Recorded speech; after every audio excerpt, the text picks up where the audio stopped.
Esta noite, seguimos um rastro de papel, páginas queimadas a manuscritos enterrados. Livros que simplesmente desapareceram. Você já se perguntou para onde vão os livros que não podem existir? Aqueles que alguém, em algum lugar, decidiu que você não deveria ler? Há uma biblioteca, não oficial, não mapeada. Chame-a de Biblioteca Sombra. E nela, nas suas estantes invisíveis, descansam todos os livros que foram recolhidos e nunca mais vistos. Eles eram chamados de censores, mas essa palavra é muito gentil, muito limpa. O que eles realmente eram? Guardiões, destruidores ou algo entre os dois? Havia listas, sempre há listas. Listas de títulos perigosos, listas de autores proibidos, listas de ideias que não podiam ser pensadas. E quando um livro entrava nessas listas, algo acontecia, ele desaparecia, não lentamente, não por falta de interesse, mas de uma hora para outra, recolhido a palavra oficial. Mas recolhido para onde? Imagine uma sala sem janelas, prateleiras que sobem até o teto, corredores que se estendem por quilômetros. Em cada prateleira, livros, milhares deles, milhões talvez, todos proibidos, todos perigosos, todos silenciados. Essa biblioteca existe? Fisicamente, talvez não, mas metaforicamente, espiritualmente, historicamente, ela é mais real do que qualquer biblioteca pública que você já visitou, porque ela guarda não o conhecimento permitido, mas o conhecimento negado. Deixe seu like e comente nos comentários qual mistério você quer que eu desvende no próximo vídeo. Em 1559, o Papa Paulo IV fez algo extraordinário. Ele criou uma lista, chamou-a de Index Librorum Prohibitorum, o índice dos livros proibidos. Era uma lista oficial, publicada, distribuída por toda a cristandade, e nela estavam os nomes de livros que nenhum católico poderia ler. Não apenas não deveria ler, não poderia, sob pena de excomunhão, sob pena de condenação eterna. A última edição dessa lista foi publicada em 1948. Quase 400 anos de proibições. 4.000 títulos. 4.000 livros que a igreja decidiu que eram perigosos demais para existir livremente. Mas aqui está a pergunta que mantém bibliotecários acordados à noite. Para onde foram esses livros? Alguns foram queimados, é claro. Fogueiras públicas. Espetáculos de purificação. Mas não todos. Não a maioria. Porque há uma verdade sobre poder que poucos entendem. Aqueles que proíbem conhecimento raramente o destroem completamente. Eles o guardam, eles o trancam, eles o mantêm em algum lugar secreto, escuro, inacessível. Por quê? Porque conhecimento é poder. E até mesmo conhecimento proibido tem valor, especialmente conhecimento proibido. Pense na Biblioteca Apostólica Vaticana. Oficialmente, ela guarda mais de 180.000 manuscritos, 1.600.000 livros impressos, mapas, cartas, documentos que remontam a séculos. Mas e os livros proibidos? Os que estavam no index? Onde eles estão, há um setor especial, um arquivo fechado, não aberto ao público, não acessível a pesquisadores comuns. O inferno. O inferno era assim que chamavam a seção da biblioteca onde guardavam os livros proibidos. Não é irônico? Uma biblioteca dentro de uma biblioteca, uma coleção secreta dentro de uma coleção pública. A biblioteca sombra dentro da biblioteca oficial. E o Vaticano não está sozinho. Toda grande instituição de poder teve sua própria versão. Governos totalitários, regimes militares, impérios coloniais, todos criaram suas listas de livros perigosos. E todos recolheram esses livros. Alguns queimaram exemplares para o público ver, para mandar uma mensagem.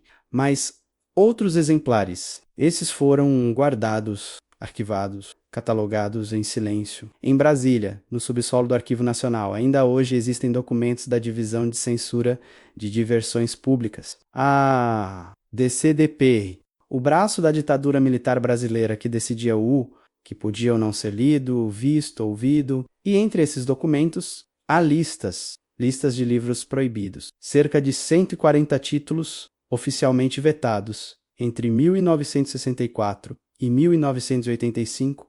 Onde estão esses livros agora? Alguns foram destruídos. Em 1937, em Salvador, 808 exemplares de Capitães da Areia, de Jorge Amado, foram queimados em praça pública. 1.800 livros no total naquele dia, todos considerados comunistas, todos considerados perigosos. As chamas subiram alto. A fumaça carregou as palavras para o céu. Mas será que foram todos? Não seria mais útil guardar alguns, estudá-los, entender o que os tornava perigosos? Conhecer o inimigo, como dizem os estrategistas. No Chile, após o golpe de 1973, houve uma destruição sistemática de livros em bibliotecas públicas, universidades, livrarias. Na Argentina, em junho de 1980, quase 1,5 milhão de livros foram queimados no distrito de Sarandi. 1,5 milhão.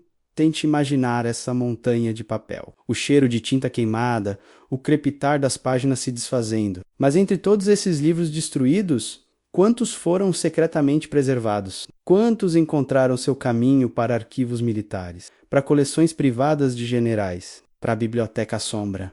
Há uma história que circula entre bibliófilos, uma lenda urbana talvez, ou talvez não.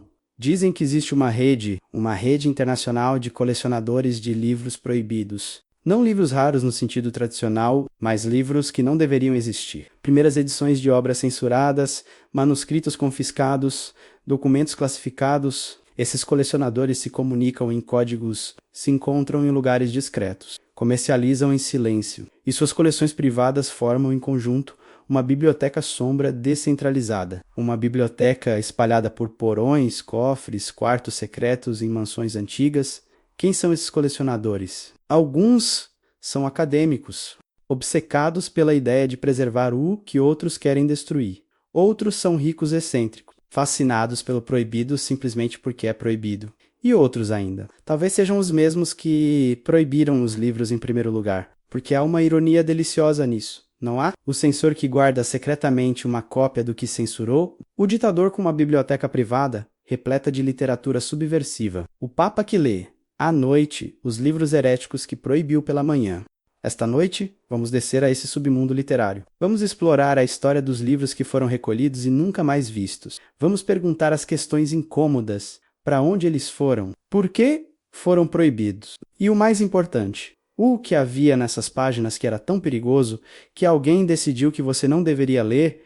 Prepare-se, porque esta jornada vai nos levar a lugares escuros, bibliotecas que não existem oficialmente, arquivos que foram apagados e verdades que foram enterradas sob camadas de cinzas e segredos. A biblioteca sombra está esperando e suas estantes guardam mais do que livros. Elas guardam o conhecimento que o poder teme, o tipo de conhecimento que pode mudar tudo. Se ao menos pudéssemos lê-lo, há sussurros nas bibliotecas antigas, rumores de um livro que listava outros livros, um catálogo de palavras perigosas, uma lista de ideias que não podiam ser pensadas, e o Index Librorum Prohibitorum, o índice dos livros proibidos. Criado oficialmente em 1559, abolido oficialmente apenas em 1966. 4 séculos de censura documentada. 4.000 títulos condenados. Mas o que realmente era esse index? Era apenas uma lista?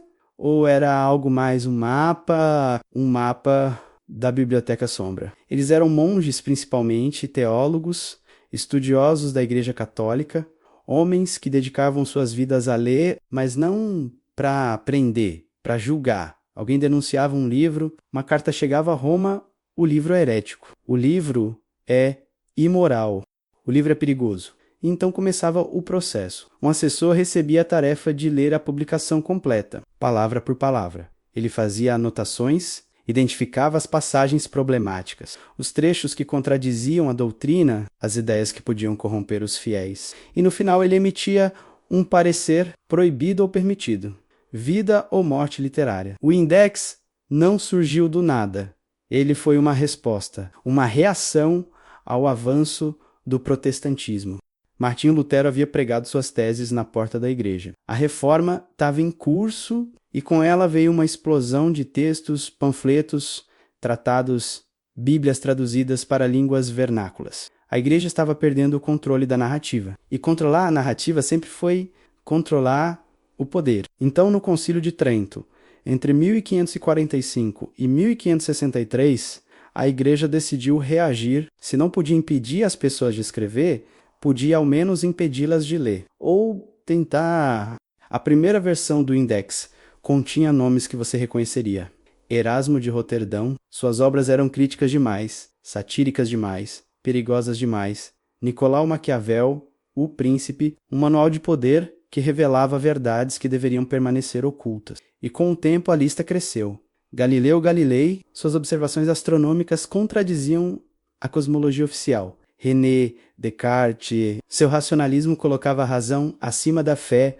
John Milton, Voltaire, Jean-Jacques Rousseau, Immanuel Kant, Victor Hugo, Alexandre Dumas, até mesmo Émile Zola, autores que hoje consideramos clássicos, gênios da literatura e do pensamento. Mas para a igreja eram hereges, o que tornava um livro proibido.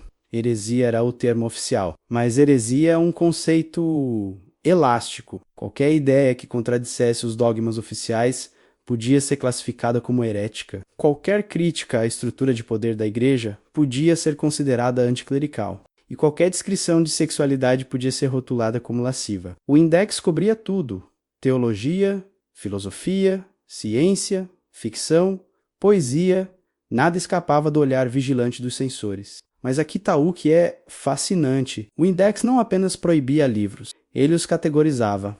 Havia diferentes níveis de proibição. Alguns livros eram totalmente proibidos. Nenhum católico podia lê-los sob nenhuma circunstância. Outros eram permitidos apenas com autorização especial. Estudiosos podiam solicitar permissão para ler obras heréticas se estivessem pesquisando para refutá-las. E alguns livros eram permitidos apenas em versões expurgadas, com as passagens problemáticas removidas ou alteradas. Imagine livros mutilados, páginas arrancadas, palavras apagadas, para torná-los seguros. Onde estavam esses livros proibidos fisicamente? Alguns, como disse, foram queimados. A Inquisição tinha um gosto por espetáculos públicos, auto da fés, autos de fé, cerimônias onde hereges eram queimados e, junto com eles, seus livros, mas não todos, porque a igreja sabia algo importante. Para refutar uma heresia, você precisa conhecê-la. Para combater uma ideia perigosa, você precisa entendê-la. Então, exemplares eram preservados, guardados em seções especiais das bibliotecas eclesiásticas, trancados, catalogados secretamente, acessíveis apenas aos censores e aos teólogos mais confiáveis. Na Biblioteca Apostólica Vaticana, havia uma seção chamada El Inferno, o Inferno. Não é um nome poético, um lugar literário para livros literalmente danados. Ali estavam os livros do Index, ali estavam as ideias que podiam condenar almas, e quem tinha acesso, apenas aqueles com permissão especial, apenas aqueles considerados fortes o suficiente na fé para não serem corrompidos. Mas pense na ironia. Os censores passavam dias, semanas, meses, lendo material herético, imersos em ideias proibidas.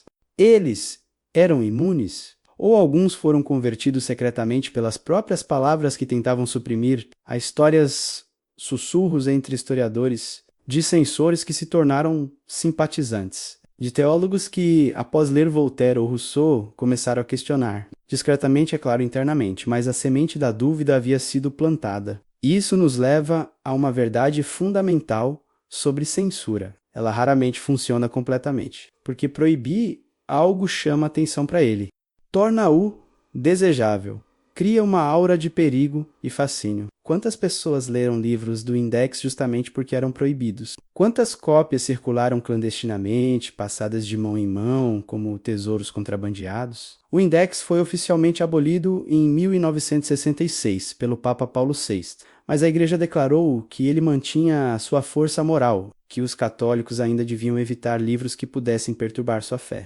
Então, a censura terminou ou apenas se tornou não oficial? Menos explícita, mas ainda presente? E o que aconteceu com todos aqueles livros guardados no El Inferno? Eles foram liberados, disponibilizados para pesquisadores, ou ainda descansam em prateleiras trancadas, esperando? Pense nisso. 4.000 títulos, 4 séculos de proibições. Quantas ideias foram suprimidas? Quantos debates foram silenciados? Quantos desenvolvimentos intelectuais foram atrasados? Porque livros críticos não podiam circular livremente. O Index não foi apenas uma lista, foi uma ferramenta de controle, um mecanismo para moldar o que as pessoas podiam pensar. E a biblioteca sombra que ele criou, ela existe até hoje. Não fisicamente, talvez, mas conceitualmente. Em todas as obras que foram silenciadas, em todas as ideias que foram enterradas, Em todos os livros que foram recolhidos e nunca mais vistos, havia uma biblioteca.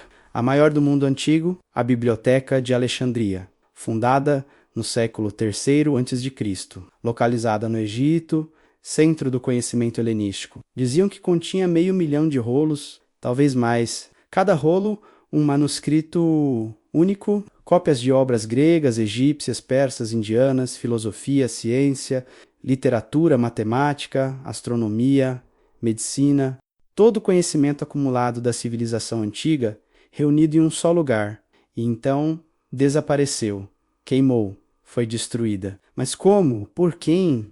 E por quê? Eles eram soldados, na versão mais popular. Soldados romanos comandados por Júlio César, era 48 a.C., César estava em Alexandria, envolvido na guerra civil contra Pompeu.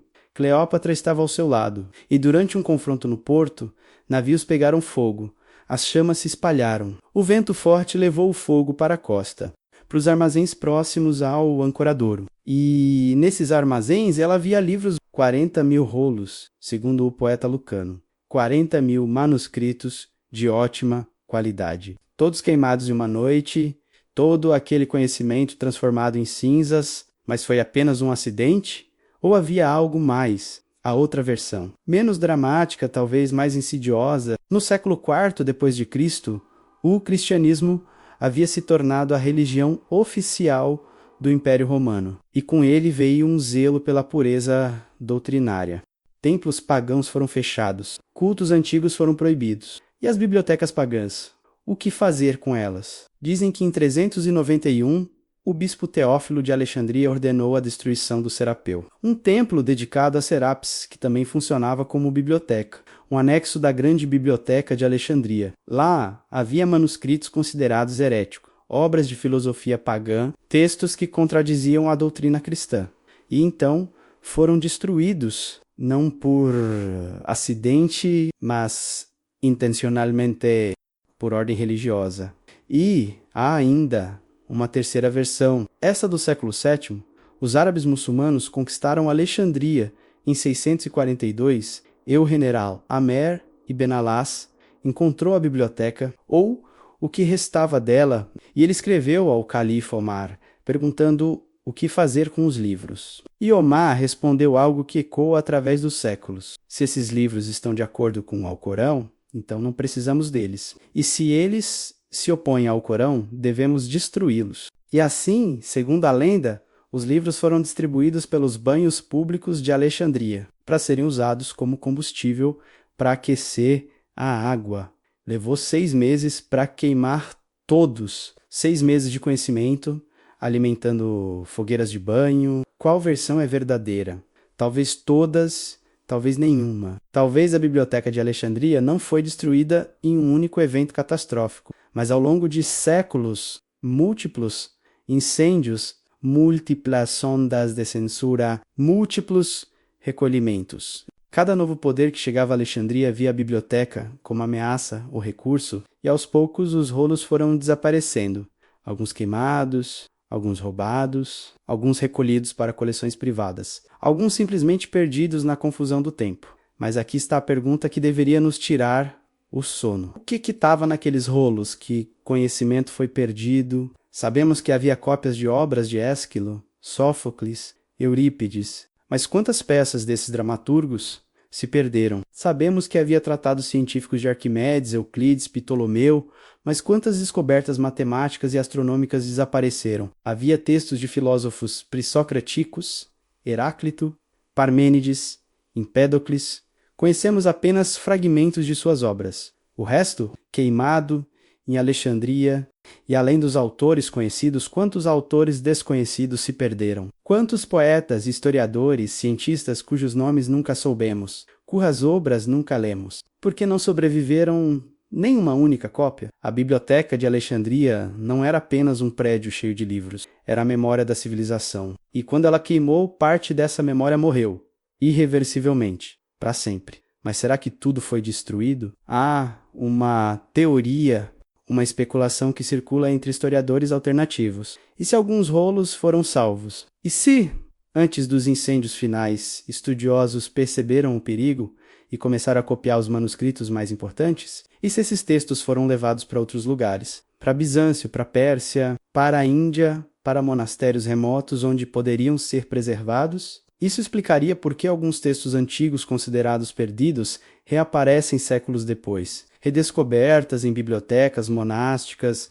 encontrados em arquivos obscuros. E a outra possibilidade é ainda mais intrigante. E se os destruidores da biblioteca não queimaram tudo? E se eles recolheram os textos mais valiosos? Os mais perigosos? Aqueles que continham conhecimentos que não deviam ser públicos? Amr ibn Awas era um erudito. Ele poderia ter preservado obras que eram de seu interesse. Obras de Aristóteles, por exemplo, que sabemos que sobreviveram. Por que ele salvaria algumas e destruiria outras? Que critério usou? E onde estão os livros que ele escolheu preservar? A destruição de Alexandria foi o primeiro grande recolhimento. O primeiro ato de censura em massa que conhecemos, mas não seria o último. Estabeleceu um padrão, um template. Quando um novo poder chega, quando uma nova ideologia domina, o conhecimento antigo se torna perigoso. Deve ser controlado, suprimido, recolhido. E assim, a Biblioteca Sombra começou não como uma instituição física, mas como um conceito, o lugar para onde vão os livros que não podem existir, o arquivo das ideias proibidas, o depósito do conhecimento negado. Imagine se a Biblioteca de Alexandria tivesse sobrevivido intacta. Como nossa civilização seria diferente? Que avanços científicos teríamos feito séculos antes? Que obras literárias estariam em nossas estantes? Que filosofias moldaria nosso pensamento? Mas ela não sobreviveu e, assim, vivemos em um mundo mais pobre. Um mundo que perdeu parte de sua memória. Um mundo que esqueceu conhecimentos que talvez precisemos. Conhecimentos que estão agora para sempre trancados na Biblioteca Sombra, acessíveis apenas em sonhos e especulações. Havia um tribunal, não como os tribunais que conhecemos hoje, não com júris ou direito de defesa adequado. Este tribunal julgava não apenas ações, mas pensamentos, não apenas crimes, mas heresias. Chamava-se Santo Ofício, a Inquisição, estabelecida no século XIII, ativa por séculos. E seu trabalho era simples na teoria, mas brutal na prática. Encontrar hereges, julgue hereges, punir hereges e com os hereges, punir também suas ideias. Seus livros, suas palavras, eles eram dominicanos, principalmente, frades da ordem dos pregadores, homens treinados em teologia e lógica, mas também em interrogatório, em tortura. Seu trabalho os levava por toda a Europa católica, Espanha, Portugal, Itália, França, procurando desvios da ortodoxia. E quando encontravam um suspeito, iniciava um processo, perguntas, acusações, confissões forçadas, e se o acusado fosse considerado culpado, a sentença podia variar, penitência, prisão ou a fogueira. Mas não apenas os hereges queimavam. Seus livros também, os Auto da Fé, eram espetáculos públicos, cerimônias elaboradas, primeiro uma procissão, depois uma missa, então a leitura das sentenças e, finalmente, as execuções. Hereges condenados eram amarrados a estacas e queimados vivos, e ao redor deles pilhas de livros, suas próprias obras, se fossem autores, mas também quaisquer livros considerados heréticos encontrados em suas posses, tratados protestantes, bíblias, vernáculas, textos de magia, obras de filosofia natural que contradiziam a cosmologia católica. Tudo queimava junto. Quão eficaz era essa destruição? Superficialmente, centenas de títulos foram completamente eliminados. Conhecemos seus nomes apenas através de registros inquisitoriais. Sabemos que existiram porque foram mencionados em processos, mas nenhuma cópia sobreviveu, ou quase nenhuma. Porque aqui está o problema com tentar destruir completamente uma ideia. Se mesmo uma única cópia escapar, a ideia pode ressurgir. E cópias escapavam, escondidas em paredes falsas, enterradas em jardins, contrabandeadas para países protestantes onde não seriam queimadas. Há uma ironia profunda nos registros inquisitoriais. Para julgar um livro herético, os inquisidores precisavam lê-lo, completamente, cuidadosamente, fazendo anotações sobre cada passagem problemática. Então, seus arquivos continham descrições detalhadas de obras que estavam tentando destruir. Em alguns casos, essas descrições são tudo o que resta de livros perdidos. Os inquisidores sem querer, se tornaram preservadores do conhecimento que tentavam apagar. A Inquisição criou sua própria versão da Biblioteca Sombra, um arquivo de heresias, um catálogo de ideias perigosas. Na Espanha, a Inquisição foi particularmente zelosa. Após a Reconquista, quando os reis católicos expulsaram os mouros, houve uma purga cultural. Livros em árabe foram queimados. Textos judaicos foram destruídos. Obras de ciência islâmica, matemática, medicina, astronomia, que haviam preservado e expandido o conhecimento clássico, foram consideradas suspeitas. E assim, séculos de acumulação intelectual foram perdidos. Não porque os livros não tinham valor, mas porque eram escritos pelos inimigos errados, pela fé errada. Em Portugal, a Inquisição teve um foco particular em cristãos novos, judeus convertidos forçadamente ao catolicismo. Suspeitava-se que muitos praticassem sua fé antiga em segredo, e seus livros eram evidência. Textos em hebraico, comentários talmúdicos, cabalas, qualquer coisa que sugerisse uma ligação contínua com o judaísmo era motivo para confisco e destruição. Mas, novamente, destruição completa? Improvável. Alguns desses textos eles foram preservados por colecionadores, outros foram enviados para comunidades judaicas em países mais tolerantes. A Inquisição tentou apagar, mas não conseguiu completamente. E na Itália, onde o Vaticano tinha sede, a Inquisição operava com uma sofisticação particular. Não apenas destruía livros, classificava-os, categorizava-os, alguns eram heréticos demais para existir, outros podiam existir em versões expurgadas, e alguns poucos, os mais perigosos, eram preservados em arquivos secretos, para estudo, para referência, para que futuras gerações de censores soubessem o que procurar. Esses arquivos eles existem até hoje no Arquivo Secreto do Vaticano, agora renomeado como Arquivo Apostólico, mas o conteúdo permanece largamente inacessível. Que livros estão lá? Que manuscritos heretiaicios foram preservados? Que ideias proibidas dormem nessas prateleiras? Pense nas vidas que foram destruídas junto com os livros.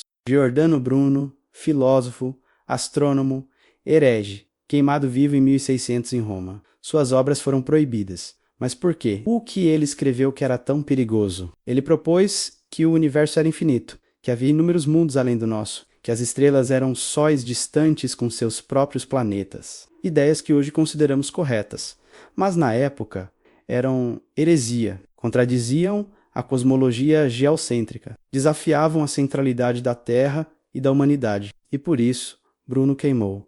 E suas obras foram recolhidas. Galileu teve mais sorte, não foi queimado, mas foi forçado a se retratar. Suas obras sobre heliocentrismo foram proibidas, colocadas no índex, e ele passou seus últimos anos em prisão domiciliar, silenciado.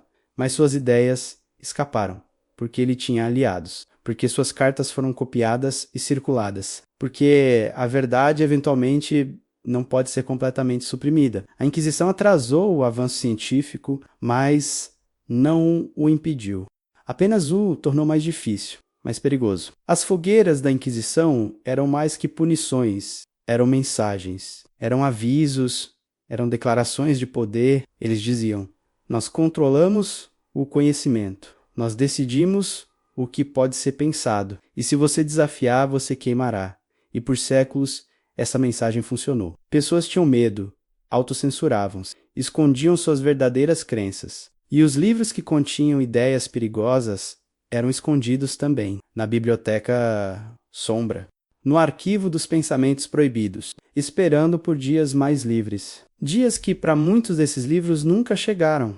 Havia uma ideia perigosa, que o povo poderia governar a si mesmo, que reis não eram necessários, que a autoridade vinha de baixo, não de cima. Essa ideia estava em livros: Rousseau, Voltaire, Paine, Marx e Quando Ditaduras Modernas Surgiram. Essas eram as primeiras obras a serem proibidas, porque ditadores eles entendem algo fundamental: controle da informação é controle do povo. E livros são informação concentrada, ideias empacotadas, perigosas se deixadas circular livremente. Eles eram policiais secretos, agentes de censura, militares. Em cada ditadura do século XX, havia um braço dedicado a controlar publicações. No Brasil era o DCDP, a Divisão de Censura de Diversões Públicas. No Chile, após 1973, era a Direção Nacional de Comunicações, a DNACU. Na Argentina, durante a ditadura militar de 1976 a 1983, era a própria junta que decidia, e suas táticas eram similares. Listas de livros proibidos, batidas em livrarias, confiscos em bibliotecas, fogueiras públicas e prisões para quem fosse pego com material subversivo. No Brasil, entre 1964 e 1985, cerca de 140 livros foram oficialmente proibidos, mas o número real muito maior, porque muitos foram censurados informalmente. Editoras recebiam telefonemas, avisos não oficiais: publique este livro e haverá consequências. E então, por medo, muitos títulos nunca foram publicados. Autocensura, a forma mais eficaz de censura, porque não deixa rastros, não cria mártires, apenas silêncio. Jorge Amado foi um alvo favorito. Capitães da Areia, queimado em 1937. Mas suas obras continuaram a ser publicadas em outros países, traduzidas, circuladas e, eventualmente, contrabandeadas de volta para o Brasil. Cada cópia era um ato de resistência. Cada leitura clandestina, um desafio ao poder. A ditadura tentou apagar, mas não conseguiu, porque livros, diferentemente de pessoas, podem ser reproduzidos. Uma cópia pode gerar centenas, e uma ideia, uma vez plantada, é difícil de arrancar. No Chile, após o golpe de Pinochet em 1973, houve uma purga cultural massiva. Universidades foram invadidas, bibliotecas saqueadas, livros considerados marxistas foram queimados publicamente. E não apenas livros políticos. Qualquer coisa que sugerisse pensamento crítico era suspeita. Romances de Gabriel García Márquez, poesia de Pablo Neruda, obras de sociologia. Até mesmo alguns livros de história, porque história pode ser perigosa. Pode ensinar que ditaduras caem, que povos se revoltam, que mudança é possível. Mas onde foram os livros confiscados? Alguns, como disse, foram queimados. Espetáculos públicos, pilhas de livros em chamas em praças, mensagens claras, mas outros dizem que foram levados para armazéns militares, catalogados, guardados. Por quê? Talvez para estudar o inimigo, para entender o pensamento subversivo, ou talvez por uma razão mais prática. Livros têm valor. Até livros proibidos, né? E especialmente livros proibidos. No mercado negro, podem valer muito. E ditadores, por mais ideológicos que sejam, também são pragmáticos. Na Argentina, a repressão foi ainda mais brutal. Quase 1,5 milhão de livros queimados em uma única fogueira em 1980. Imagine o tamanho dessa pilha, a quantidade de papel, a intensidade do calor e os títulos. Muitos eram apenas livros populares, romances eróticos, nada político, mas considerados imorais pela junta militar. A censura, quando descontrolada, não faz distinções cuidadosas, varre amplo, destrói indiscriminadamente, mas aqui está algo fascinante. Em Brasília, no subsolo do Arquivo Nacional, ainda existem documentos da época da ditadura, listas de livros proibidos, pareceres de censores, descrições de por que cada livro foi considerado perigoso e, em alguns casos, os próprios livros, exemplares confiscados que nunca foram destruídos, apenas arquivados, esquecidos, até que historiadores, décadas depois, os redescobriram. A Biblioteca Sombra Brasileira, escondida sob um prédio governamental, acessível agora. Mas por quantos anos esteve trancada? E algo mais. Documentos mostram que a censura brasileira continuou até 1987, 1988, enquanto a Constituinte discutia a nova democracia. Livros ainda estavam sendo queimados. Autorizações de destruição datam desse período. É possível que a censura, sabendo que seus dias estavam contados, procedeu uma limpeza final, queimando evidências, destruindo materiais apreendidos, apagando rastros. Quantos livros foram perdidos nesses últimos meses de ditadura? Quantos nunca saberemos que existiram? Ditaduras modernas são mais eficientes que inquisições medievais. Têm tecnologia, comunicação rápida, burocracia organizada, podem censurar em escala industrial. Mas também tem um problema. O mundo é maior, mais conectado. Um livro proibido em um país pode ser publicado em outro. Então, contrabandado de volta. Edições clandestinas podem ser impressas em porões, fotocopiadas em segredo, digitalizadas na era moderna, e compartilhadas online. A Biblioteca Sombra, em tempos de ditadura, se torna uma rede descentralizada, resiliente, impossível de destruir completamente. Havia um nome que evocava mistério: Archivum Sacratum Vaticanum, o arquivo secreto do Vaticano, agora renomeado Arquivo Apostólico Vaticano. Uma tentativa de parecer menos sinistro, menos conspiratório, mas o conteúdo permanece largamente o mesmo e a palavra secreto não significa o que você pensa, significa privado, pertencente ao Papa. Mas na prática, que diferença faz? Segredos e privacidade são irmãos. E o que está trancado atrás de portas privadas permanece secreto. Eles são milhares: documentos, manuscritos, cartas, bulas papais, registros administrativos que remontam ao século 85 quilômetros de prateleiras. Números oficiais falam de 180 mil manuscritos, 1.600.000 livros impressos, mapas, moedas, medalhas, o acervo de quase 2.000 anos de Igreja Católica. Mas nem tudo está disponível às sessões fechadas. Documentos classificados, materiais que só podem ser acessados com permissão papal especial. O que está nessas sessões fechadas? Oficialmente, são documentos sensíveis, correspondência diplomática, assuntos de confissão, processos inquisitoriais, coisas que envolvem privacidade ou segurança. Mas extraoficialmente, há especulações. Sempre há especulações quando se trata do Vaticano. Dizem que há documentos sobre a verdadeira vida de Jesus, evangelhos apócrifos que contradizem os canônicos, registros de heresias que foram suprimidas, cartas de santos que revelavam dúvidas, tratados sobre conhecimentos ocultos. O Codex Vaticanus está lá, uma das mais antigas versões da Bíblia em grego, datada do século IV, mas não é a única Bíblia antiga. Há variantes, versões com livros que não entraram no cânon oficial. Escrituras que foram julgadas apócrifas, inautênticas, perigosas. Por quê? O que continham?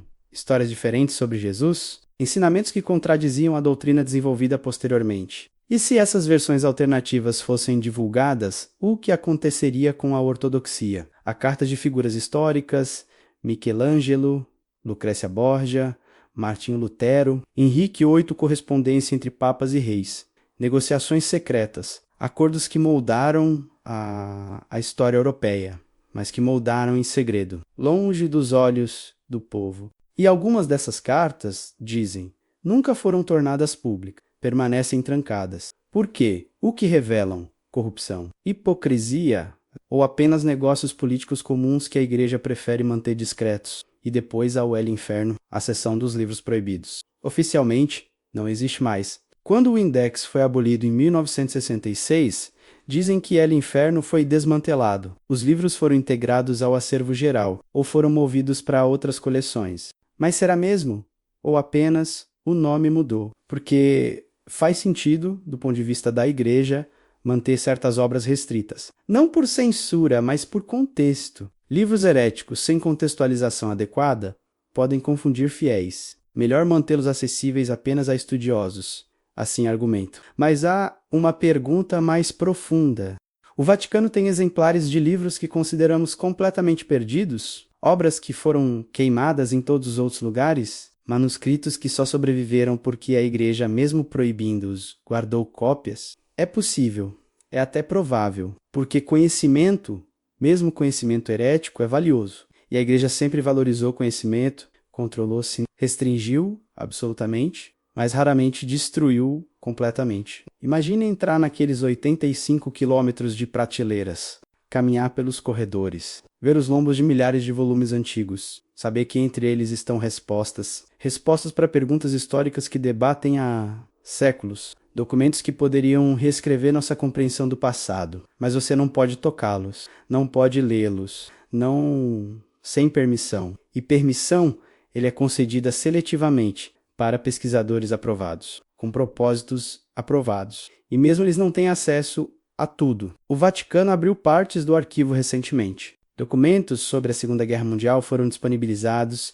sobre o Holocausto, sobre as ações do Papa Pio XII. Foi um gesto de transparência, mas também de controle de narrativa, porque ao escolher o que abrir, o Vaticano controla o que permanece fechado. E o fechado é sempre mais intrigante que o aberto. O que ainda está escondido, o que não podemos saber e por quê. Há teorias conspiratórias, talvez, mas não sem base.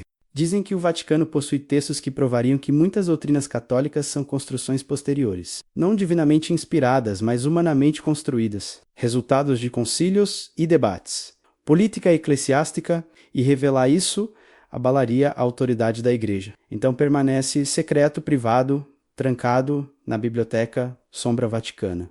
Havia um livro, ou havia 1000, obras que sabemos que existiram porque foram mencionadas, citadas, referenciadas por autores antigos, mas das quais nenhuma cópia sobreviveu. Perdidas, alguns dizem destruídas, outros dizem escondidas. E a diferença importa, porque destruído significa desaparecido para sempre. Escondido significa que ainda existe em algum lugar. Na biblioteca Sombra, eles eram dramaturgos, poetas, filósofos, cientistas, nomes que conhecemos, mas obras que perdemos. Ésquilo escreveu cerca de 90 peças, sobreviveram 7.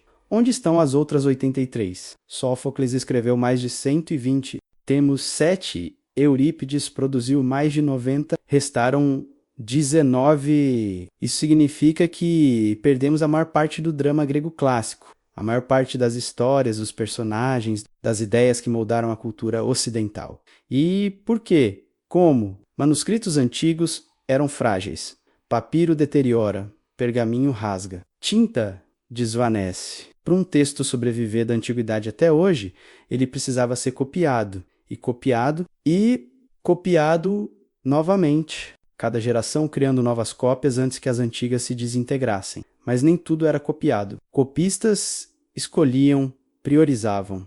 Textos considerados importantes eram copiados frequentemente. Textos considerados menos valiosos eram deixados deteriorar. E assim, a seleção natural literária operava. O que sobreviveu não foi necessariamente o melhor, foi o que as pessoas acharam vale a pena preservar. Mas quem decidia o que valia a pena? No mundo antigo, patronos ricos, bibliotecas reais. No mundo medieval, monastérios, monges copistas, e seus critérios eram específicos. Textos cristãos eram priorizados. Filosofia compatível com o cristianismo era preservada. Aristóteles sobreviveu porque Tomás de Aquino usou para desenvolver teologia. Platão sobreviveu porque seus escritos podiam ser interpretados como proto-cristãos. Mas e os filósofos que contradiziam o cristianismo? E os textos pagãos que não podiam ser cristianizados? Muitos desses se perderam, não foram copiados. E, eventualmente, desapareceram. Heráclito, filósofo pré-socrático. Sabemos que escreveu um livro, um único livro, sobre a natureza, sobre o fogo como elemento primordial. Sobre o fluxo constante da realidade, temos apenas fragmentos, citações em obras de outros autores. Mas o livro original, perdido. Onde, quando queimado em Alexandria? Deixado deteriorar em alguma biblioteca abandonada? Ou talvez recolhido por algum colecionador medieval e guardado em uma biblioteca privada que depois se perdeu? Há um gênero inteiro de literatura que praticamente desapareceu. A comédia grega antiga. Aristófanes sobreviveu 11 peças, mas havia dezenas de outros comediógrafos, Cratino, Eupolles, Frínico. Sabemos seus nomes, sabemos que foram populares, mas suas obras, perdidas en todas. E com elas, perdemos um retrato da vida cotidiana ateniense, porque comédia reflete sociedade, satiriza poder, revela hipocrícias e talvez seja por isso que não sobreviveu, porque era crítica demais, reveladora demais. E não é apenas literatura grega, Roma também perdeu muito. Tito Livio escreveu 142 livros de história romana, sobreviveram 35. Onde estão os outros 107? Havia tratados científicos en obras de engenharia, manuais de agricultura, textos médicos, muito se perdeu. E o conhecimento prático que continham, perdido também, técnicas romanas de construção que não sabemos mais como replicar. Receitas médicas que podem ter funcionado. Tudo desaparecido porque os textos que os descreviam não foram preservados. Mas aqui está algo intrigante. Às vezes manuscritos perdidos reaparecem Repentinamente, inesperadamente, em 1417, um humanista chamado Paulo Brasciolini encontrou uma cópia completa da Natureza das Coisas de Lucrécio em um monastério alemão. O texto havia sido considerado perdido por séculos, e de repente, lá estava, escondido, esquecido, mas não destruído. Quanto mais textos antigos estão escondidos assim, em bibliotecas monásticas não catalogadas, em coleções privadas herdadas e esquecidas, na biblioteca sombra esperando ser redescobertos, há manuscritos que sabemos que existem, mas não podemos acessar, em bibliotecas fechadas, em arquivos privados, em mosteiros remotos que não permitem visitantes, e alguns desses manuscritos são textos perdidos, versões de obras que consideramos destruídas, mas não destruídas, apenas inacessíveis. A biblioteca sombra não é sempre sobre destruição, às vezes é apenas sobre acesso negado. E depois há os manuscritos que foram intencionalmente ocultados. Textos gnósticos descobertos em Nag Hammadi em 1945. Evangelhos alternativos, escrituras que apresentavam um cristianismo diferente do ortodoxo. Haviam sido enterrados, escondidos em jarros em uma caverna. Por quê? Para protegê-los da destruição. Durante os primeiros séculos do cristianismo, houve debates intensos sobre qual versão da fé era correta, e quando uma versão venceu, as outras foram declaradas heréticas. Seus textos foram caçados, destruídos, mas alguns seguidores das versões perdedoras esconderam cópias, enterraram, esperando que um dia, em um tempo mais tolerante, pudessem ser lidos novamente. Quantos mais textos estão enterrados assim, escondidos em cavernas, murados em porões, esquecidos em áticos? A biblioteca sombra não é apenas uma metáfora.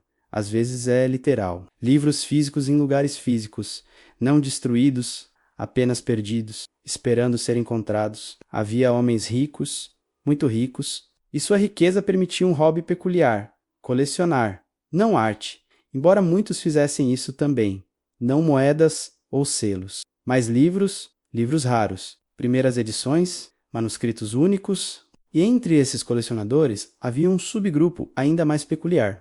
Os que colecionavam o proibido, livros banidos, manuscritos censurados, textos que não deveriam existir. Para eles, a raridade não vinha apenas da idade ou da qualidade, vinha do perigo. Eles eram aristocratas, industriais, eclesiásticos, pessoas com dinheiro e conexões, capazes de adquirir o que outros não podiam. Quando a Inquisição queimava livros, alguns exemplares escapavam, vendidos discretamente contrabandeados e, eventualmente, chegavam a colecionadores dispostos a pagar. Quando ditaduras confiscavam bibliotecas privadas, os livros eram oficialmente destruídos, mas nem todos. Alguns eram desviados por oficiais corruptos, por soldados oportunistas, e acabavam no mercado negro, onde colecionadores esperavam. Por que colecionar livros proibidos? Para alguns, era pura bibliofilia, o prazer de possuir o raro, o único. Para outros, era uma forma de preservação.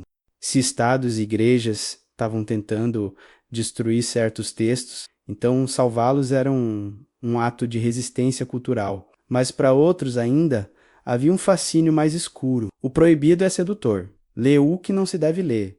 Possuir o que não se deve possuir. Há poder nisso. Um senso de superioridade. Eu sei o que você não pode saber.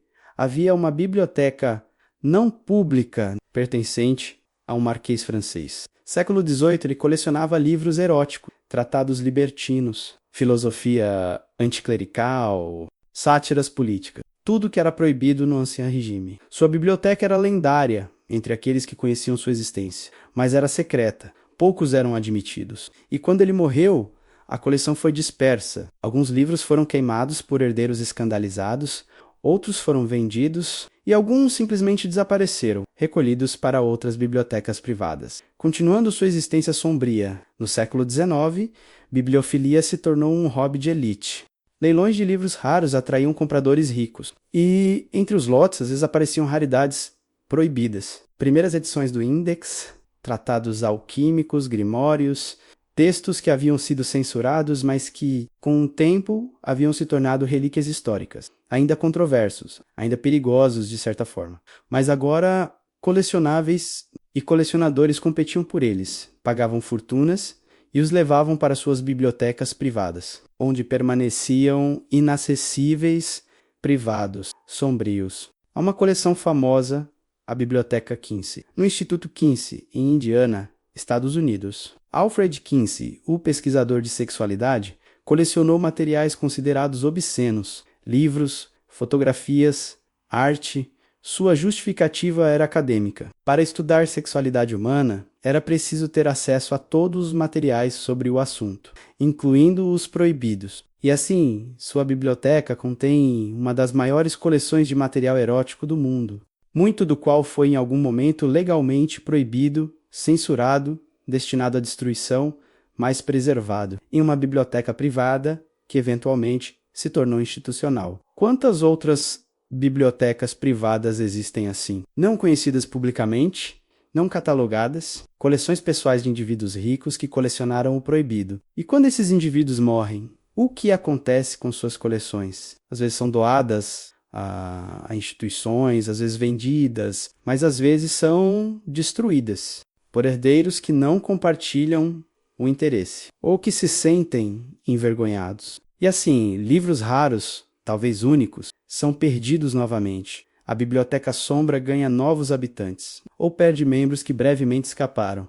E há um mercado negro para livros proibidos. Não tão dramático quanto mercados negros para drogas ou armas, mais discreto, mais civilizado, mas igualmente legal em muitos lugares. Vendedores e compradores se conectam através de intermediários, negociam em códigos, transações são feitas em dinheiro, sem registros. E os livros mudam de mãos, de uma coleção privada para outra, sempre escondidos, sempre sombrios. O que está nessas coleções privadas modernas? Primeiras edições de livros banidos. Mein Kampf assinado por Hitler. Exemplares do livro Vermelho de Mao com anotações. Manuscritos de autores dissidentes que foram censurados em seus países. Pornografia vitoriana, tratados ocultistas, textos que foram digitalmente banidos em certos países, impressos antes que desaparecessem online. Há um mercado para tudo, e colecionadores ricos o alimentam. A Biblioteca Sombra, nesse contexto, não é uma instituição, é uma rede descentralizada, global, composta de milhares de coleções privadas, cada uma contendo alguns livros que não deveriam existir. Juntas, formam um acervo do proibido, do censurado, do esquecido. E embora inacessível à maioria, essa biblioteca existe real, tangível, apenas oculta. Havia uma promessa. A internet democratizaria o conhecimento. Tudo seria acessível a todos. Livros digitalizados, textos escaneados, conhecimento livre e, em parte, a promessa se cumpriu. Milhões de livros foram digitalizados, disponibilizados gratuitamente. Bibliotecas digitais surgiram. Project Gutenberg Internet Archive, Google Books. Era uma revolução, mas como todas as revoluções, teve consequências não previstas. Porque se tudo é acessível, então nada é especial. E se nada é especial, então controlar acesso se torna novamente importante. A Biblioteca Sombra não desapareceu na era digital, apenas mudou de forma. Eles são algoritmos agora. Filtros de conteúdo, sistemas de censura automática. Em alguns países, certos sites são bloqueados. Certos livros digitais não podem ser baixados. VPNs são ilegais ou monitoradas. E assim, mesmo que um livro exista digitalmente, ele pode ser inacessível, geograficamente restrito, tecnologicamente bloqueado.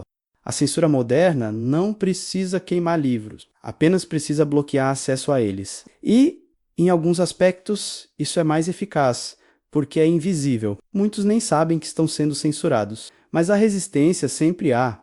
Projetos como o CIRAB, Library Genesis, Shadow Libraries, sites que hospedam livros e artigos acadêmicos pirateados. Ilegalmente, tecnicamente, mas com uma justificativa moral. Conhecimento deve ser livre. E se editoras cobram preços exorbitantes. Se instituições restringem acesso, então pirataria é ato de liberação.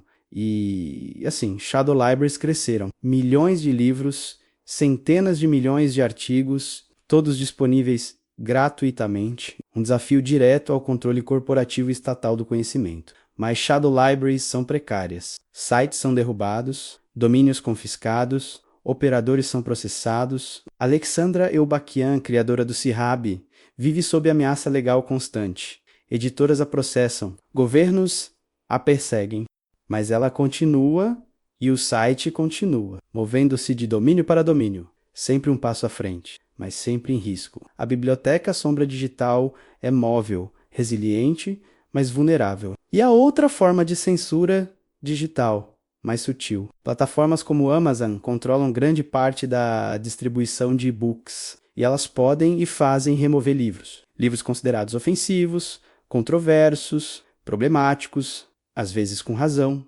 mas às vezes não. E quem decide? Corporações privadas. Não governos sujeitos a leis, não processos públicos, mas decisões corporativas tomadas em silêncio. E assim, livros desaparecem das lojas digitais, não tecnicamente censurados, apenas não disponíveis. Recolhidos em 2009, a Amazon fez algo revelador. Removeu remotamente cópias de 1984 de George Orwell dos Kindles de clientes.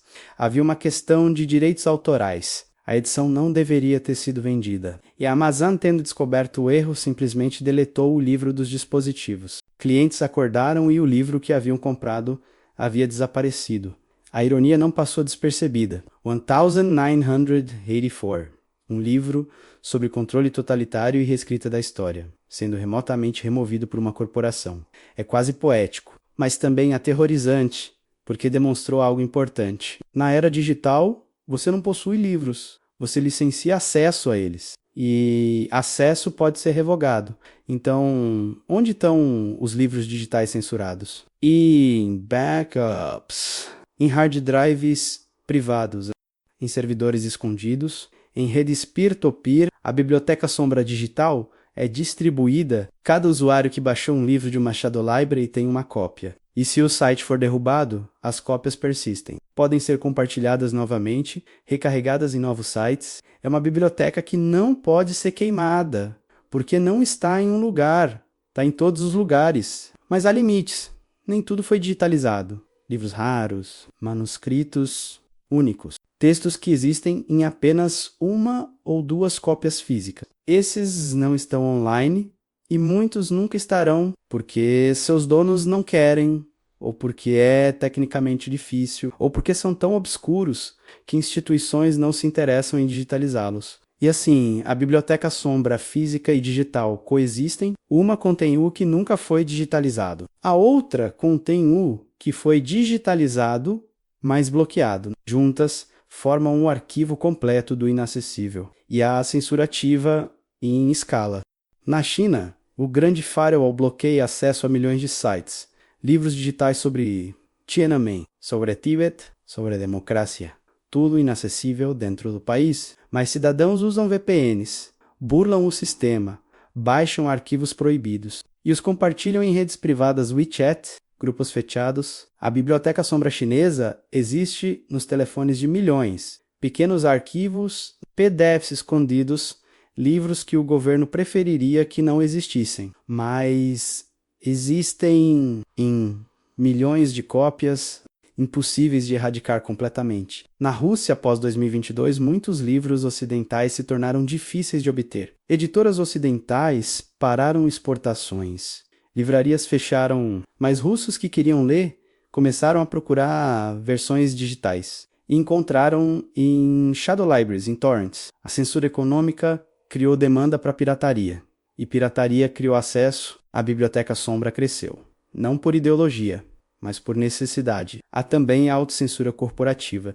Plataformas de streaming removem filmes e séries baseados em livros controversos. Audiobooks são retirados de catálogos. E-books são editados retroativamente. Palavras consideradas ofensivas são mudadas sem avisar os leitores, sem transparência. E assim, versões originais se tornam raras, procuradas balhoças em colecionadores. Digitais começam a arquivar versões antigas antes das edições, criando backups do original, preservando o que corporações preferem mudar. Pense no paradoxo. Temos mais acesso a livros do que qualquer geração anterior.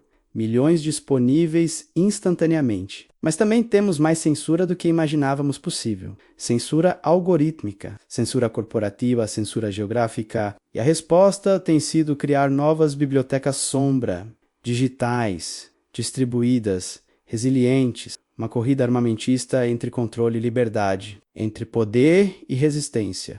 E por enquanto, a resistência está vencendo. Mas por quanto tempo? Havia livros que prometiam poder, não político, não econômico, mas sobrenatural, grimórios, livros de magia, manuais de invocação, tratados alquímicos. E por séculos, esses foram os livros mais perseguidos, mais temidos, mais recolhidos, porque representavam não apenas heresia teológica, mas pacto com forças demoníacas. Ou assim acreditavam os inquisidores. Eles eram chamados de muitos nomes. O livro de São Cipriano, a chave de Salomão, o Grimório de Honório, o Picatrix, cada um supostamente contendo feitiços, rituais e invocações. Alguns datavam da Idade Média, outros eram mais antigos, atribuídos a figuras bíblicas ou clássicas. Salomão, Moisés, Hermes Trismegisto, atribuições falsas, claro, mais eficazes para dar autoridade aos textos. Se Salomão havia escrito,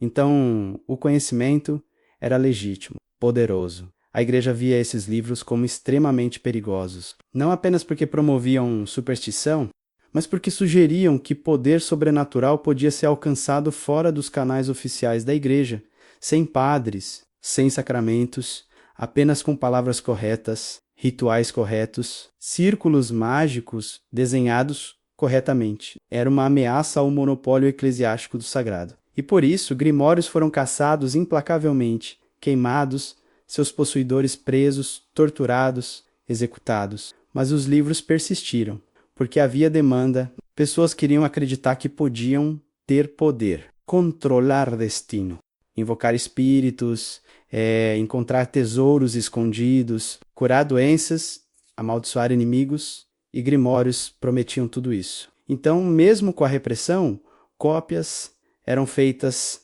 manuscritas secretamente, passadas de mestre para aprendiz, vendidas em mercados negros. E quando a impressão chegou, grimórios foram impressos clandestinamente, pequenas tiragens vendidas sob os panos, recolhidas pela Inquisição quando descobertas, mas nunca completamente eliminadas. O que havia realmente nesses grimórios, magia funcional? Improvável. A maioria era compilação de folclore, restos de rituais pagãos, misturado com elementos judaico-cristãos, anjos e demônios coexistindo nas mesmas páginas, fórmulas para criar talismãs, conjuros para invocar entidades, diagramas de círculos mágicos, listas de nomes de espíritos e suas características complexos, elaborados, mas eficazes, questão de fé, mas eficácia não era o ponto. O ponto era que representavam conhecimento proibido, e conhecimento proibido sempre atrai. Há um grimório famoso, o Necronomicon, exceto que ele não existe. Foi inventado por H.P. Lovecraft para suas histórias de horror. Um livro fictício de magia negra, mas tantas pessoas acreditaram que era real que múltiplas versões reais foram publicadas. Pessoas criaram o grimório que Lovecraft havia imaginado. E esses livros, mesmo sendo completamente falsos, foram censurados em alguns lugares, porque a ideia de um Necronomicon era perigosa, o símbolo do grimório definitivo. Onde estão os grimórios originais? Alguns em bibliotecas nacionais, seções de livros raros, acessíveis a pesquisadores, mas não ao público geral. A Biblioteca Nacional da França tem vários, o Museu Britânico também, tratados como artefatos históricos, não mais perigosos, apenas curiosidades, mas ainda controlados, ainda restritos, e outros grimórios, em coleções privadas, em mãos de ocultistas modernos que os veneram, em bibliotecas de sociedades esotéricas. A biblioteca sombra dos grimórios é vasta e dispersa. E há grimórios que talvez tenham sido completamente perdidos. Textos mencionados em registros inquisitoriais, mas dos quais nenhuma cópia sobreviveu. Manuscritos queimados, seus autores executados. Conhecimento mágico que, real ou não, está perdido. feitiços que ninguém mais pode tentar, rituais que ninguém mais conhece. A Biblioteca Sombra guarda também a magia esquecida, os segredos que mesmo ocultistas não podem mais acessar. Há algo fascinante sobre a persistência dos grimórios. Por séculos foram caçados, queimados, proibidos, mas sempre retornavam. Novas versões, novas edições. Porque a promessa de poder oculto nunca morre. E assim, os grimórios são símbolo perfeito da Biblioteca Sombra. Textos que não podem ser completamente destruídos, que ressurgem, que persistem, porque enquanto houver pessoas que desejam o proibido encontrará forma de existir. Havia escritos que nunca foram destinados à publicação, diários, cartas, manuscritos pessoais, pensamentos íntimos registrados em papel, não para um mundo ler, mas para o autor processar, lembrar, ou às vezes, simplesmente pela compulsão de escrever. E quando essas pessoas caíam em desgraça, quando eram presas, quando morriam misteriosamente, o que acontecia com seus escritos privados? Eram recolhidos, confiscados, escondidos, porque continham verdades que poderes preferiam ocultas. Eles eram dissidentes, revolucionários, figuras controversas. Suas vidas públicas eram vigiadas, mas suas vidas privadas, registradas em diários, revelavam mais. Pensamentos não censurados, críticas não filtradas, planos não declarados. E quando autoridades invadiam suas casas, quando faziam buscas, esses documentos pessoais eram levados para serem estudados, usados como evidência. Ou simplesmente para silenciar vozes mesmo após a morte. Anne Frank e seu diário sobreviveu. Foi publicado, tornou-se um dos documentos mais importantes do Holocausto. Mas quantos outros diários não sobreviveram? Quantos foram confiscados por nazistas e destruídos? Quantos foram queimados com seus autores? Testemunhos perdidos, perspectivas apagadas, vozes silenciadas para sempre. O diário de Anne Frank é exceção, não regra. A maioria dos diários confiscados nunca mais foi vista. Na União Soviética, a NKVD, depois KGB, confiscava regularmente documentos pessoais de dissidentes. Alexander Solzhenitsyn teve manuscritos confiscados, mas ele tinha cópias escondidas. E amigos que memorizaram passagens. Então, quando foi exilado, pode reconstruir e publicar. Mas outros não tiveram essa sorte. Ossip Mandelstam, poeta, morreu em um campo de trabalho. Seus poemas sobreviveram porque sua esposa os memorizou. Recitou em silêncio por anos, até poder escrevê-los novamente. Mas quantos poetas não tinham esposas com memória tão dedicada? Quantos escritos se perderam? Durante ditaduras latino-americanas, casas de suspeitos eram invadidas, livros confiscados, já discutimos, mas também cadernos pessoais, diários, cartas, qualquer coisa escrita era potencialmente subversiva. Podia conter críticas ao regime, planos de resistência, listas de nomes, e assim, tudo era levado, arquivado em porões de delegacias ou destruído. E os autores? Muitos desaparecidos, mortos, suas vozes existindo apenas nesses documentos confiscados, trancados, inacessíveis. Mas alguns arquivos foram abertos. Após queda de ditaduras, após abertura de governos, os arquivos da Stasi na Alemanha Oriental, documentos confiscados, correspondência interceptada, relatórios de vigilância e, entre eles, escritos pessoais de cidadãos, diários lidos por espiões, cartas nunca entregues. É violação profunda, intimidade invadida, mas também é registro histórico, prova de repressão e agora acessível. Parte da Biblioteca Sombra que emergiu para a luz. Há escritos de figuras históricas que permanecem censurados, diários de políticos que revelam corrupção, manuscritos de cientistas com descobertas suprimidas, cartas de artistas com opiniões controversas, mantidos fechados por famílias ou por instituições sob justificativa de privacidade ou de proteção de reputação. Mas o efeito é mesmo conhecimento negado, história incompleta, verdades escondidas. E há o caso peculiar de escritos de líderes autoritários. Hitler mantinha diários? Mussolini escrevia cartas reveladoras? Stalin registrava pensamentos pessoais? Se sim, onde estão? Alguns foram encontrados e publicados, mas outros, confiscados por aliados vitoriosos, arquivados em inteligência militar, classificados, porque revelariam não apenas sobre os ditadores, mas sobre aqueles que os apoiaram, sobre negociações secretas, sobre cumplicidades, verdades que podem ainda ser inconvenientes. E, assim, permanecem na Biblioteca Sombra, aguardando desclassificação que pode nunca chegar. Pense na quantidade de vidas documentadas que foram apagadas. Não porque as pessoas não escreveram, mas porque o que escreveram foi recolhido e ocultado. Cada diário confiscado é uma voz silenciada. Cada manuscrito pessoal destruído é uma perspectiva perdida. E a história é mais pobre por isso. Porque a história não deve ser apenas sobre reis e generais, mas sobre pessoas comuns, suas vidas, seus pensamentos, suas experiências.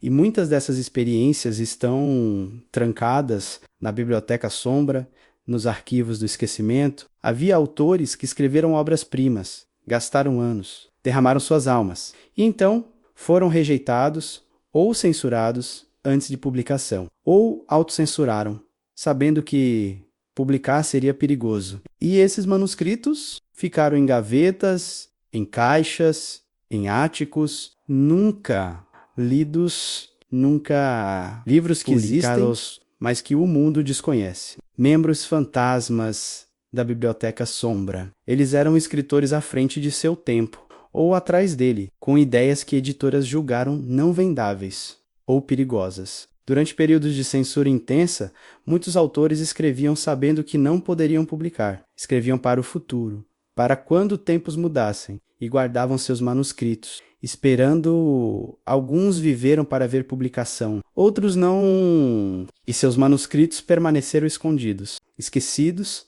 até que herdeiros os encontraram, e às vezes publicaram, e às vezes destruíram. Franz Kafka pediu que seu amigo Max Brod queimasse todos seus manuscritos não publicados. Brod recusou, publicou-os, e Kafka tornou-se um dos autores mais importantes do século XX. Mas e se Brod tivesse obedecido? O Processo, o Castelo, Perdidos, Queimados, a Biblioteca Sombra seria mais rica e a literatura mundial mais pobre?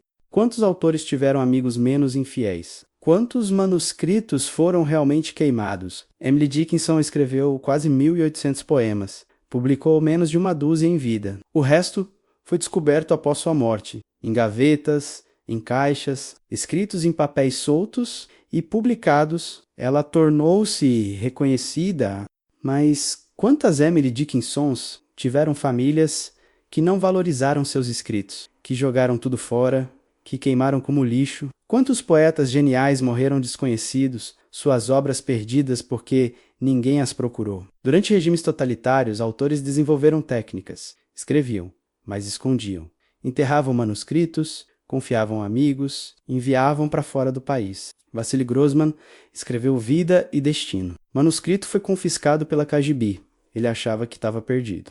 Mas uma cópia havia sido escondida, microfotografada, contrabandeada para o Ocidente e publicada. Mas ele não viveu para ver, morreu achando que sua obra havia sido suprimida. Quantos outros morreram assim, sem saber que seus manuscritos sobreviveriam? E a autocensura, autores que escrevem, mas decidem não publicar, por medo, por prudência, porque sabem que publicar seria perigoso para eles, para suas famílias. Então, escrevem e guardam. E às vezes, essas obras emergem décadas depois, quando já é seguro, mas outras vezes não. Permanecem escondidas. Os autores morrem e com eles o conhecimento de onde os manuscritos estão. E assim, livros completos, talvez brilhantes, são perdidos, não destruídos, apenas esquecidos. Em algum lugar, provavelmente em áticos, em porões, em caixas marcadas como papéis velhos, há editoras que têm arquivos de manuscritos rejeitados, milhares deles enviados por autores esperançosos, lidos por editores apressados e recusados. Alguns com razão, mas outros talvez fossem bons, talvez apenas diferentes ou inconvenientes. E esses manuscritos não voltam sempre aos autores. Às vezes ficam arquivados, esquecidos e, eventualmente, descartados, destruídos para fazer espaço. Quantos livros potencialmente importantes foram perdidos assim? Triturados, incinerados por falta de espaço de armazenamento? E na era digital, há um novo tipo de manuscrito não publicado. E-books autopublicados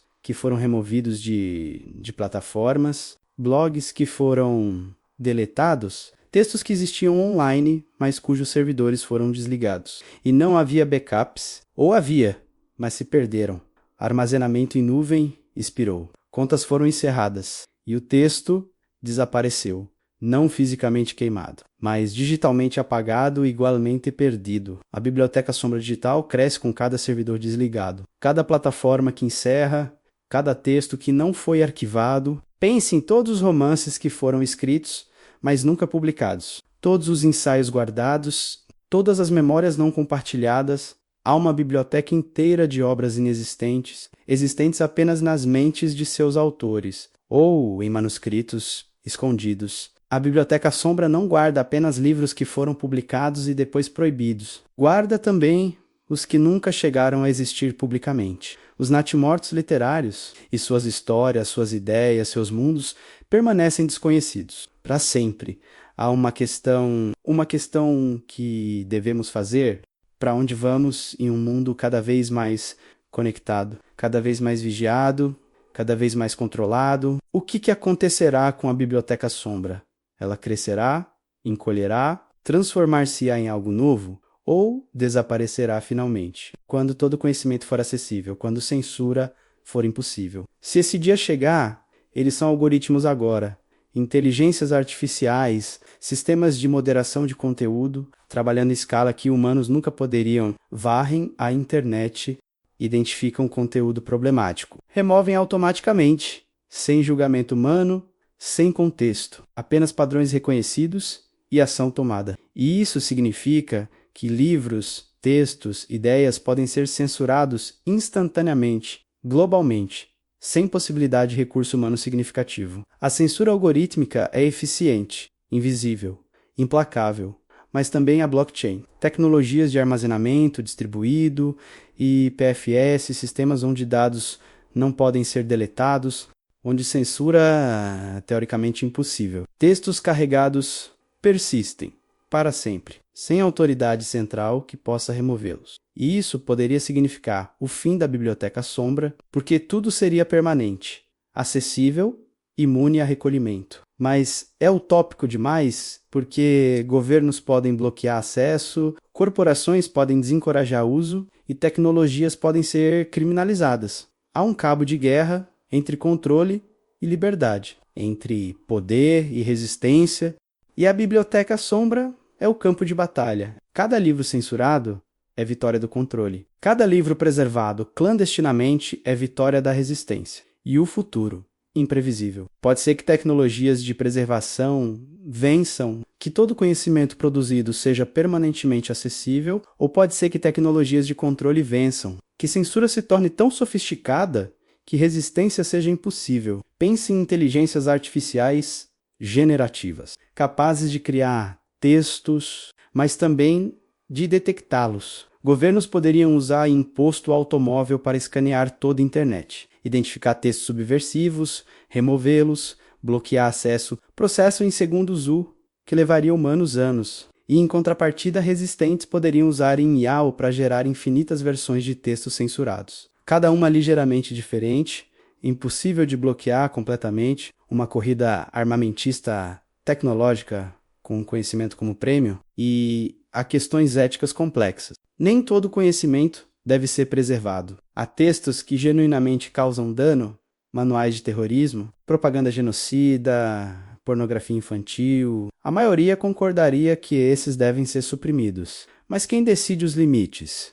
Onde traçamos a linha? E quando começamos a censurar, onde paramos? História mostra que poder de censurar é sempre abusado, sempre expandido além de intenções originais. E assim, a Biblioteca Sombra continuará existindo, porque sempre haverá textos que alguém, em algum lugar, decidirá que não devem ser lidos. O futuro da Biblioteca Sombra pode ser híbrido, parte física, parte digital, parte institucional, parte distribuída, manuscritos raros em bibliotecas privadas, textos censurados em shadow libraries, documentos classificados em arquivos governamentais, e tudo conectado por redes de colecionadores, pesquisadores, ativistas, pessoas dedicadas a preservar o que outros querem destruir, a guardar o que poderes querem esconder. E talvez isso seja bom, talvez a biblioteca sombra não deva desaparecer, porque ela é registro de tudo que foi considerado perigoso, tudo que foi temido, tudo que foi silenciado, e estudar o que foi censura nos ensina sobre quem censura e por quê. A biblioteca sombra é espelho do poder, reflete medos de autoridades, inseguranças de ideologias, e assim, tem valor histórico imenso, não apenas pelos textos que guarda, mas pelo que esses textos revelam sobre aqueles que tentaram suprimi-los. Imagine daqui a 100 anos, historiadores estudando nossa época. Eles não olharão apenas para o que foi publicado, mas para o que foi censurado. Quais livros foram banidos nos anos 2020? Quais textos foram removidos de plataformas? Quais ideias foram consideradas perigosas? E assim, a Biblioteca Sombra de hoje será arquivo histórico de amanhã, evidência de nossos tempos, de nossas lutas, de nossos medos. A Biblioteca Sombra é imortal, porque censura é imortal. Enquanto houver poder, haverá desejo de controlar conhecimento. E enquanto houver resistência, haverá esforço de preservar o que está sendo destruído. É um ciclo eterno, e a biblioteca cresce, geração após geração, século após século, acumulando o proibido, o esquecido, o escondido, e talvez em suas prateleiras invisíveis esteja a verdade que mais precisamos, a resposta que mais buscamos, o conhecimento que salvaria tudo. Se ao menos pudéssemos acessá-lo, se ao menos soubéssemos que existe, se ao menos a Biblioteca Sombra abrisse seus portões por um momento e nos deixasse ver, apenas por um momento, o que tem sido negado a nós por séculos, por milênios, o conhecimento que o poder sempre temeu. Esta noite, seguimos o rastro de papel, páginas queimadas a manuscritos enterrados, livros que desapareceram, e encontramos algo, não as respostas que esperávamos, mas perguntas melhores, perguntas mais profundas. Para onde vão os livros que não podem existir, estão destruídos, ou apenas escondidos, e se escondidos, onde? Em porões do Vaticano, em coleções privadas, em arquivos governamentais, em servidores secretos? Na Biblioteca Sombra, ela existe. Não como lugar físico, mas como conceito, como realidade distribuída. Cada livro proibido é uma prateleira dessa biblioteca. Cada manuscrito confiscado é um volume em seu acervo. E juntos formam o maior repositório do conhecimento negado, o arquivo mais completo das ideias que o poder temeu, das verdades que foram consideradas perigosas demais. Viajamos através do tempo esta noite, da Biblioteca de Alexandria queimando sob céus antigos, às fogueiras da Inquisição, onde hereges e seus livros ardiam juntos, aos porões das ditaduras modernas, onde livros eram recolhidos e arquivados, aos servidores digitais de hoje, onde censura acontece em milissegundos, e em cada época encontramos o mesmo padrão. Poder tenta controlar conhecimento, e resistência tenta preservá-lo. Mas aprendemos também que destruição nunca é completa. Sempre há cópias que escapam. Sempre há pessoas que escondem, que memorizam, que contrabandeiam, que preservam. A Biblioteca Sombra existe porque há guardiões, não oficiais, não reconhecidos, mas dedicados. Colecionadores que salvam livros raros, bibliotecários que violam ordens de destruição, ativistas digitais que mantêm shadow libraries, autores que guardam manuscritos censurados, leitores que fazem backups de textos que podem desaparecer. E há uma lição aqui, uma lição sobre conhecimento e poder. Conhecimento é poder, sempre foi. E por isso, aqueles que têm poder querem controlar conhecimento, decidir o que pode ser sabido, o que pode ser pensado, o que pode ser lido, mas conhecimento resiste, se espalha, encontra caminhos, atravessa fronteiras, sobrevive em fragmentos, ressurge quando menos esperado. A Biblioteca Sombra nos ensina também sobre nós mesmos, sobre nossa relação com o proibido. Por que somos atraídos pelo que não devemos ler? Por que livros banidos se tornam mais desejáveis? Talvez porque sabemos intuitivamente que o proibido geralmente é proibido por razão, não porque é falso, mas porque é verdadeiro. E essa verdade é inconveniente, perigosa, transformadora.